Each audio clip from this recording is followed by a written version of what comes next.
মুহুর্মুহু বেরিয়ে আসা মৃত্যুদূত থামাতে বুক পেতে দাঁড়িয়ে গেল আবু সাইদ। ৭১-এর শত্রু বুক স্টেনগান হাতে নিয়ে, নেই মলোটভ ককটেল। দেখো, খালি হাতে মাতাল পিশাচের সামনে একা বুক পেতে দাঁড়িয়ে আছে আবু সাইদ। ইটের পর ইট পড়ছে, আবু সাইদ সরছে না। বন্ধুরা ডাকছে, আবু সাইদ ফিরছে না।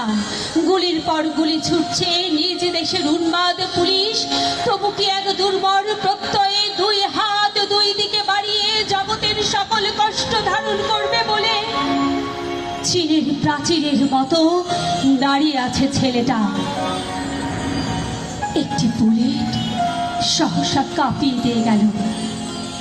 টলে উঠল আবু সাইদ।